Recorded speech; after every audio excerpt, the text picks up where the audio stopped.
ഈ വീഡിയോയിൽ വളരെ ഇമ്പോർട്ടന്റ് ആയിട്ടുള്ള കുറച്ച് കീ ഡെവലപ്മെന്റ്സ് ആണ് നമ്മൾ നോക്കുന്നത്. അതിൽ ആദ്യമേ തന്നെ ഉക്രൈനുമായിട്ട് ബന്ധപ്പെട്ട വിഷയത്തിൽ ഉക്രൈന്റെ ഉള്ളിലുള്ള മാധ്യമം, അതായത് കീവ് ഇൻഡിപെൻഡൻസ് പോലത്തെ ഉക്രൈന്റെ ഒഫീഷ്യൽ മാധ്യമങ്ങൾ തന്നെ സെലൻസ്കിക്ക് എതിരെയുള്ള വാർത്തകൾ പബ്ലിഷ് ചെയ്ത് തുടങ്ങിയിട്ടുണ്ട്. അതേപോലെ റഷ്യയെ അനുകൂലിച്ചുള്ള വാർത്തകളും പബ്ലിഷ് ചെയ്ത് തുടങ്ങിയിട്ടുണ്ട്. അതിന്റെ കാരണം ഉക്രൈന്റെ ഉള്ളിൽ സെലൻസ്കിയുടെ ഭരണത്തിനെ അട്ടിമറിക്കാനുള്ള നീക്കങ്ങൾ ഒരു 2 ആഴ്ച കൊണ്ട് തന്നെ നടക്കുന്നുണ്ട്. അതിന്റെയൊക്കെ ഭാഗമാവാം എന്ന് നമുക്ക് കരുതാം. റഷ്യയുടെ എക്കോണമി യുദ്ധത്തിനിടയിലും വളരെ സ്റ്റേബിൾ ആണ് എന്നുള്ള സ്റ്റേറ്റ്മെന്റ് ആണ് കീവ് പത്രം പ്രസിദ്ധീകരിച്ചിരിക്കുന്നത്. അവർ പറഞ്ഞിരിക്കുന്നത് റഷ്യയുടെ സ്റ്റോക്ക് മാർക്കറ്റ് വളരെ നല്ല രീതിയിൽ മുന്നോട്ട് പോകുന്നു എന്നാണ് പറഞ്ഞിരിക്കുന്നത്. പോസിറ്റീവ് നോട്ടാണ് കൊടുത്തിരിക്കുന്നത്. പക്ഷെ അതേസമയം റഷ്യ ഉക്രൈനുമായിട്ട് ബന്ധപ്പെട്ട യുദ്ധമാണെങ്കിൽ അതിതീവ്രമായ നിലയിൽ മുന്നോട്ട് പോവുകയാണ്. ഇതിനകത്ത് നമ്മൾ മനസ്സിലാക്കേണ്ടത് വെച്ചാൽ ഇപ്പം സെലൻസ്കി വളരെ കൺഫ്യൂസ്ഡ് ആണ്. ഈ കൺഫ്യൂസ്ഡ് ആണെന്ന് പറഞ്ഞാൽ റഷ്യ കൺഫേം ആയിട്ട് ഒരു 4 പ്രൊവിൻസുകൾ പിടിച്ചു വെച്ചിട്ടുണ്ട്. ക്രൈമിയ ഞാൻ ചേർക്കുന്നില്ല. ക്രൈമിയ ഓൾറെഡി തന്നെ 2014 തന്നെ ചേർത്തതാണ്. ക്രൈമിയയ്ക്ക് പുറമെ 4 പ്രൊവിൻസുകൾ. അപ്പൊ അതിൽ ലുഹാൻസ്ക് ഒബ്ലാസ്റ്റ്, അതുപോലെ തന്നെ ഡോണസ്ക് ഒബ്ലാസ്റ്റ്, അതുപോലെ തന്നെ സെപ്രോഷേഷ്യ, ഖേഴ്സൺ. അപ്പൊ ഈ 4 പ്രൊവിൻസുകളാണ് കൺഫേം ആയിട്ട് റഷ്യയുടെ കയ്യിലുള്ളത്. ഇതിലുപരിയായിട്ട് ഏറ്റവും കൂടുതൽ സ്ഥലങ്ങൾ ഈ പ്രൊവിൻസുകളിലൊക്കെ മുന്നോട്ട് കയറി പിടിച്ചു വെച്ചിരിക്കുകയാണ്. പക്ഷെ കൺഫേം ആയിട്ട് ഈ ഏരിയയിൽ ഉക്രൈനിന് യാതൊരുവിധ കൺട്രോളും ഇല്ല എന്നുള്ളതാണ്. ഉക്രൈനിന് യാതൊരു കൺട്രോളും ഇല്ല. ഈ മാപ്പിൽ ഞാൻ കാണിക്കുന്ന ഈ ഒരു പ്രൊവിൻസിൽ, ഈ ഏരിയയിൽ, ഈ ലൈനിന്റെ ഇപ്പുറത്ത്, ആ ഒരു ബോർഡർ ലൈനിന്റെ ഇപ്പുറത്ത് ഉക്രൈൻ യാതൊരു കൺട്രോളും ഇല്ല. ഇപ്പൊ ഉക്രൈനിലെ സെലൻസ്കി പറഞ്ഞുകൊണ്ടിരിക്കുന്നത് എന്താണ് ഉദ്ദേശിക്കുന്നത്, അതായത് ലുഹാൻസ്കും ഡോണസ്കും എടുത്തിട്ട് ബാക്കിയുള്ള സ്ഥലങ്ങളൊക്കെ തരുമോ, ഇല്ലാന്നുണ്ടെങ്കിൽ ഈ 4 പ്രൊവിൻസുകളും കൊണ്ടുപോകുമോ. അതിലുപരിയായിട്ട് ഈ സെബ്രോഷീഷ്യ എന്ന് പറഞ്ഞ സ്ഥലത്ത് ഒരു ന്യൂക്ലിയർ പവർ പ്ലാന്റ് ഉണ്ട്. അത് ഉക്രൈന്റെ ഓൾമോസ്റ്റ് ഏതാണ്ട് 30-40% ആൾക്കാർക്ക് പവർ സപ്ലൈ കൊടുക്കുന്ന ഒരു പവർ പ്ലാന്റ് കൂടിയാണ്. അപ്പൊ ആ പ്ലാന്റ് എങ്കിലും ഞങ്ങൾക്ക് എങ്ങനെയെങ്കിലും ഒന്ന് മേടിച്ചു തരണം, ആ പ്ലാന്റിന്റെ റൈറ്റ് എങ്കിലും ഞങ്ങൾക്ക് തരണം എന്നൊക്കെ പറഞ്ഞ് ചോദിക്കുന്നുണ്ട്. ഇതിനു മുമ്പ് അമേരിക്ക വെച്ച പ്ലാനിൽ അമേരിക്ക ആ ഒരു പ്ലാന്റ് ഏറ്റെടുത്ത് നടത്തും. അതിന്റെ പവർ സപ്ലൈ ഈവൻച്വലി ഉക്രൈനിലെ ജനങ്ങൾക്ക് കൊടുക്കും എന്നുള്ള വാഗ്ദാനമൊക്കെ ഇതിനു മുമ്പുള്ള ഡ്രാഫ്റ്റിലൊക്കെ പറഞ്ഞിട്ടുണ്ടായിരുന്നു. പക്ഷെ അതൊക്കെ ഉക്രൈനിലെ സെലൻസ്കി അംഗീകരിക്കാത്തതുകൊണ്ട് തന്നെ ആ ഒരു ഡ്രാഫ്റ്റ് ഒക്കെ ഇപ്പോഴും ആക്റ്റീവ് ആണോ, അതിന്റെ പോസിബിലിറ്റീസ് ഉണ്ടോ ഇല്ലയോ എന്നുള്ളത് നമുക്ക് അറിയത്തില്ല. ഇതൊക്കെ തന്നെ അലാസ്കയിൽ നടക്കാൻ പോകുന്ന മീറ്റിംഗിനനുസരിച്ചിരിക്കും ബാക്കി കാര്യങ്ങൾ. സെലൻസ്കി കൺഫ്യൂസ്ഡ് ആയിട്ടാണ് കാര്യങ്ങളൊക്കെ മുന്നോട്ട് കാണുന്നത്. ഇപ്പം ഉക്രൈന്റെ ഉള്ളിൽ തന്നെ സെലൻസ്കിക്ക് എതിരെയുള്ള അജണ്ടകളൊക്കെ നടപ്പിലാകുന്നതായിട്ടാണ് മൊത്തത്തിൽ മനസ്സിലാക്കാൻ പറ്റുന്നത്. ഇത് റഷ്യ ഉക്രൈൻ വിഷയത്തിലെ നിലവിലെ അപ്ഡേറ്റ്. യൂറോപ്യൻ യൂണിയന് ട്രംപ് ഒരു വലിയ ഭീഷണി തന്നെ കൊടുത്തിട്ടുണ്ട്. ഞാൻ അവസാനമായിട്ട് നടത്തുന്ന ഒരു മീഡിയേഷൻ ചർച്ചയായിരിക്കും ഈ അലാസ്ക മീറ്റിംഗ്. ഇത് കഴിഞ്ഞാൽ ഇതിൽ ഏതെങ്കിലും തരത്തിലൊരു വീഴ്ച യൂറോപ്യൻ യൂണിയന്റെ സൈഡിൽ നിന്നോ അല്ലെങ്കിൽ ഉക്രൈന്റെ ഭാഗത്തു നിന്നോ ഉണ്ടാകുന്നതെങ്കിൽ പിന്നീട് ഞാൻ ഈ ഒരു വിഷയത്തിൽ ഇടപെടില്ല എന്നാണ് ട്രംപ് പറഞ്ഞിരിക്കുന്നത്. ഇത് യൂറോപ്യൻ യൂണിയന് ഒരു ഭീഷണിയായിട്ട് തന്നെയാണ് കൊടുത്തിരിക്കുന്നത്. പക്ഷേ യൂറോപ്യൻ യൂണിയൻസ് ആണെങ്കിൽ ഈ ലാൻഡ് സ്വപ്പിങ്ങുമായിട്ട് ബന്ധപ്പെട്ട് വല്ലാത്ത അസ്വസ്ഥതയിലാണ് കാര്യങ്ങൾ മുന്നോട്ട് നീക്കുന്നത്. ഇത് എന്തായി തീരും എന്നുള്ളത് നമുക്ക് അറിയത്തില്ല. ശരിക്കും പറഞ്ഞാൽ യൂറോപ്യൻ യൂണിയനും അമേരിക്കയും റഷ്യയും തമ്മിൽ 3 ചേരിയിലായിട്ട് നിന്നുകൊണ്ട് പലതരത്തിലുള്ള സ്റ്റേറ്റ്മെന്റുകളാണ് ഓരോ ദിവസവും പുറത്തു വിട്ടുകൊണ്ടിരിക്കുന്നത്. ഇനിയിപ്പോ ഇത് എന്തായി തീരും എന്നുള്ളത് ഇനി അലാസ്ക മീറ്റിംഗ് നടന്നാൽ മാത്രമേ നമുക്ക് നടന്നു എന്ന് പറയാൻ പറ്റുള്ളൂ. ആ രീതിയിലാണ് കാര്യങ്ങളുടെ പോക്ക്. ഇനി പ്രധാനമായിട്ട് ഇപ്പം ഞാൻ ഉക്രൈന്റെ സെലൻസ്കിക്ക് എതിരെ ഉക്രൈന്റെ ഉള്ളിൽ നിന്ന് തന്നെ ആരോപണം വരുന്നു എന്ന് പറഞ്ഞു കഴിഞ്ഞാൽ അത് എന്താണെന്നും കൂടെ പറയണ്ടേ. അപ്പൊ എന്താണ് ആരോപണം എന്ന് പറഞ്ഞാൽ ഉക്രൈന്റെ സെലൻസ്കി മാസം വലിയൊരു എമൗണ്ട് മിഡിൽ ഈസ്റ്റിലെ ഒരു രാജ്യത്തിലേക്ക് ഡെപ്പോസിറ്റ് ചെയ്യാണ്. വളരെ സുപ്രധാനമായിട്ടുള്ള ഒരു ലീഡിംഗ് കൺട്രിയിലേക്കാണ് പുള്ളി ഡെപ്പോസിറ്റ് ചെയ്യുന്നതായിട്ട് വാർത്തകൾ വരുന്നത്. ഇത് പുള്ളിയുടെ പേഴ്സണൽ അസറ്റ് ആയിട്ട് കണക്കാക്കപ്പെടുന്ന എമൗണ്ട് ആണ്. പക്ഷേ ഇത് ശരിക്കും പറഞ്ഞാൽ ഇത് ഉക്രൈന്റെ ഉള്ളിൽ നിന്നും ലൂട്ട് ചെയ്ത മണി എന്നാണ് ഉക്രൈനിലെ പത്രങ്ങൾ ഇതിനെക്കുറിച്ച് എഴുതുന്നത്. അപ്പൊ ശരിക്കും പറഞ്ഞാൽ ഉക്രൈന്റെ സെലൻസ്കി മെജോറിറ്റി നഷ്ടപ്പെടുന്ന അവസ്ഥയിൽ എത്തിപ്പെടാനുള്ള എല്ലാ കാര്യങ്ങളും രൂപപ്പെട്ട് വരുന്നുണ്ട് ഉക്രൈന്റെ ഉള്ളിൽ. അതായത് ബൈ നാച്ചുറലി ജനങ്ങൾ തന്നെ സ്വമേധയാ പുള്ളിയെ താഴെ ഇറക്കുന്ന രീതിയിലുള്ള കാര്യങ്ങളൊക്കെയാണ് ഇനി സംഭവിക്കാൻ പോകുന്നത് എന്നാണ് മനസ്സിലാക്കാൻ പറ്റുന്നത്. ഈ സെലൻസ്കിയെ ഈ രീതിയിൽ പ്രഷർ ഇടുന്ന സമയത്ത് സെലൻസ്കി അപ്പോഴെങ്കിലും ട്രംപിന്റെ അടുത്ത് ഒരു സഹായം ചോദിച്ചാലോ എന്നുള്ള ഒരു ടാക്ടിക്സ് വേണമെങ്കിലും ആവാം. എന്നാലും ഇത് ട്രംപും പുടിനും തമ്മിലുള്ള അലാസ്ക മീറ്റിംഗോടുകൂടി ഈ രീതിയിലുള്ള കാര്യങ്ങൾക്കൊക്കെ ഒരു ക്ലാരിറ്റി കിട്ടും. ശരിക്കും ഉക്രൈനിലെ സെലൻസ്കി എന്തൊക്കെയാണ് ലൂട്ട് ചെയ്തിരിക്കുന്നത്, ഇത് ശരിക്കും സത്യസന്ധമായ കാര്യങ്ങളാണോ, അല്ലെങ്കിൽ ഇതുമായിട്ട് ബന്ധപ്പെട്ട ഡോക്യുമെന്റേഷൻസ് എന്തൊക്കെയാണ്, ഇതൊക്കെ ഈ അലാസ്ക മീറ്റിംഗുമായിട്ട് ബന്ധപ്പെട്ട് നെഗോസിയേഷൻ പ്രോപ്പറായിട്ട് പോകുന്നുവെങ്കിൽ സെലൻസ്കിക്ക് കുറച്ചുകൂടെ സർവൈവ് ചെയ്യാനുള്ള ടൈം കൊടുക്കും.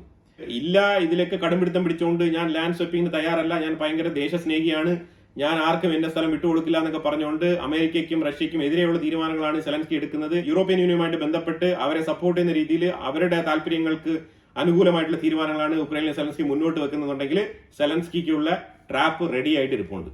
അതാണ് മൊത്തത്തിൽ ഇപ്പം മനസ്സിലാക്കാൻ പറ്റുന്നത്.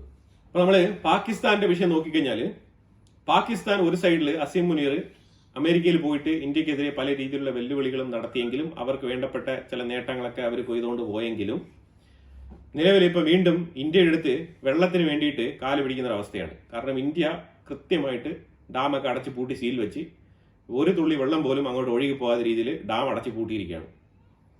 ഇപ്പോൾ വെല്ലുവിളി നടത്തിയിട്ട് പാകിസ്ഥാനിൽ എത്തുമ്പോഴത്തേക്കാണ് മനസ്സിലാകുന്നത് അവിടെ ശരിക്കും പറഞ്ഞാൽ വെള്ളമില്ല. പഞ്ചാബ് മേഖലയിൽ വെള്ളം എത്തുന്നില്ല എന്നുള്ളതാണ് ഇപ്പോൾ പ്രധാനപ്പെട്ട പ്രശ്നം. ഇപ്പോൾ ഇന്ത്യയുമായിട്ട് ഫോൺ വിളിച്ച് സംസാരിച്ചിട്ടുണ്ട്. വെള്ളം തരണം എന്നുള്ള കാലുപിടുത്തം നടത്തിയിരിക്കുകയാണ്.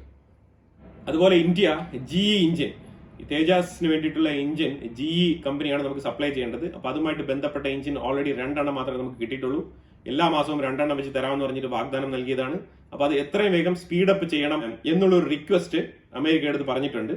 അതായത് എപ്പോഴും പറയുന്ന പോലെയല്ല, ഇപ്പൊ പറഞ്ഞിരിക്കുന്നത് നിങ്ങൾ തന്നില്ല എന്നുണ്ടെങ്കിൽ ഇന്ത്യ അതിന് വേണ്ടിയിട്ട് ഫൈൻ ഈടാക്കാനുള്ള സാധ്യതയുണ്ട്, ഞങ്ങൾ ഫൈൻ ഇമ്പോസ് ചെയ്യും എന്നുള്ളത് വളരെ ഓപ്പൺ ആയിട്ട് തന്നെ GE കമ്പനിക്ക് ഇന്റിമേഷൻ അയച്ചിട്ടുണ്ട്.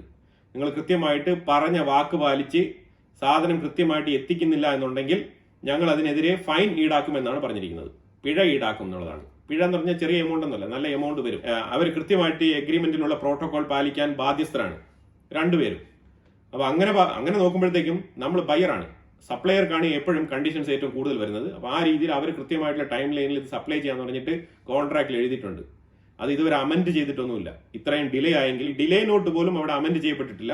അപ്പൊ അതുകൊണ്ട് ഞാൻ അമേരിക്കയാണ്, എന്റെ കമ്പനി അമേരിക്കയിലാണ്, അപ്പൊ അതുകൊണ്ട് എനിക്ക് എന്തും ചെയ്യാം എന്നുള്ള രീതിയിലുള്ള ചില ഭാവമാണ് അവരുടെ സൈഡിൽ നിന്ന് പെരുമാറ്റമാണെന്നുണ്ടെങ്കിൽ നമ്മൾ ഫൈൻ ഇമ്പോസ് ചെയ്യും എന്നാണ് പറഞ്ഞിരിക്കുന്നത്. ഇന്ത്യ അമേരിക്കയുടെ ഈ താരിഫ് ടാക്ടിക്സിനെ കംപ്ലീറ്റ്ലി തള്ളിക്കളഞ്ഞിരിക്കുകയാണ്.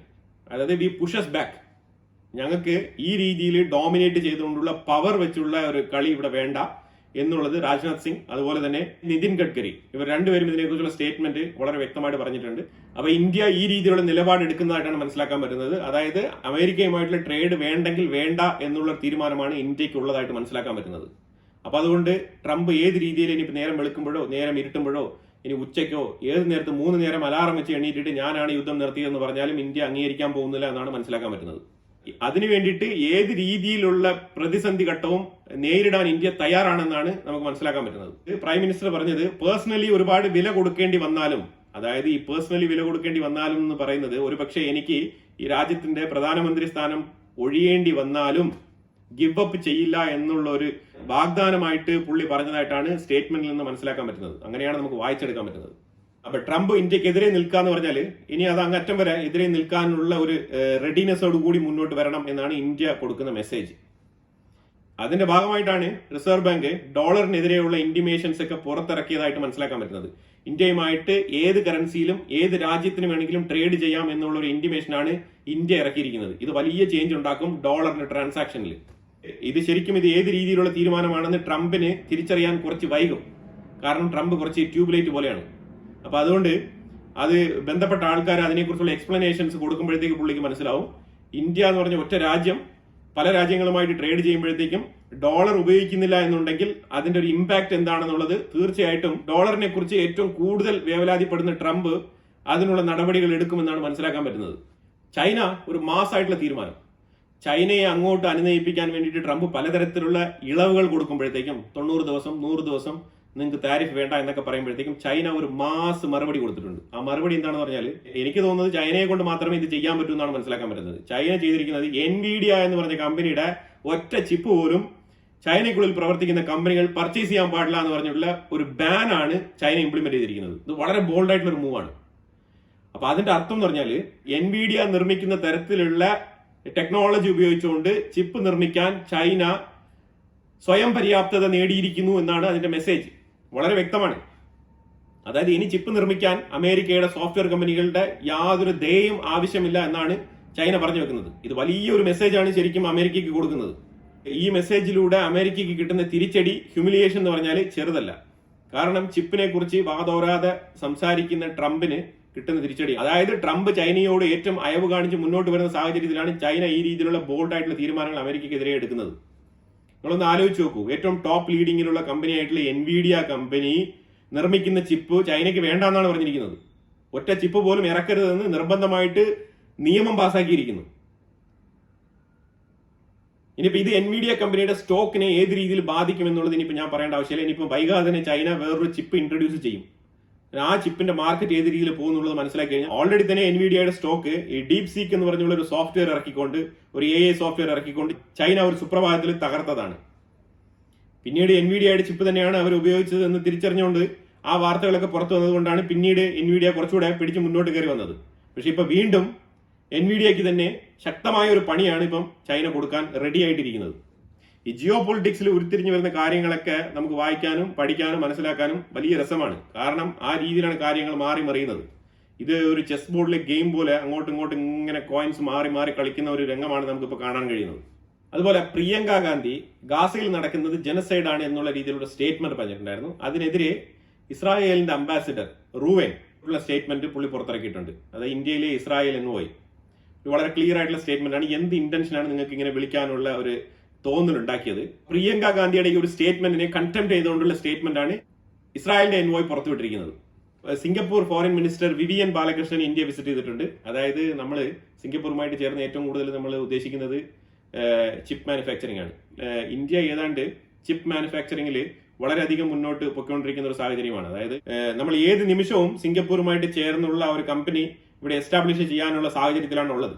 അത് കഴിഞ്ഞ തവണ പ്രൈം മിനിസ്റ്റർ സിംഗപ്പൂർ വിസിറ്റ് ചെയ്യുന്ന സമയത്ത് ഇതിനെക്കുറിച്ചുള്ള എഗ്രിമെന്റ് ഒക്കെ നമ്മൾ ഒപ്പിട്ട് ധാരണയാക്കിയതാണ്. അപ്പൊ അതുമായിട്ട് ബന്ധപ്പെട്ടുള്ള ഫർദർ ഡെവലപ്മെന്റ്സുകളെ കുറിച്ച് മനസ്സിലാക്കാനാണ് ഈ foreign minister Vivian Balakrishnan India visit ചെയ്തിരിക്കുന്നത്. അതായത് അതിൽ നിന്ന് നമ്മൾ മനസ്സിലാക്കേണ്ടതെന്ന് പറഞ്ഞാൽ അമേരിക്കയും ഇന്ത്യയും തമ്മിൽ ഏത് രീതിയിലുള്ള താരിഫ് വിഷയങ്ങളാണെങ്കിലും ഏഷ്യൻ സൈഡിൽ കിടക്കുന്ന ഇപ്പം സിംഗപ്പൂർ പോലത്തെ രാജ്യങ്ങൾക്കൊക്കെ അതൊരു വിഷയമേ അല്ല. ഇന്ത്യയുമായിട്ട് തുടർന്ന് ബിസിനസ് ചെയ്യാൻ താല്പര്യമുണ്ട് എന്ന് തന്നെയാണ് നമുക്ക് മനസ്സിലാക്കാൻ പറ്റുന്നത്. അപ്പൊ അതുകൊണ്ട് തന്നെയാണ് ഇതുപോലത്തെ കണ്ടിന്യൂസ് ആയിട്ടുള്ള വിസിറ്റും കാര്യങ്ങളൊക്കെ നടക്കുന്നത്.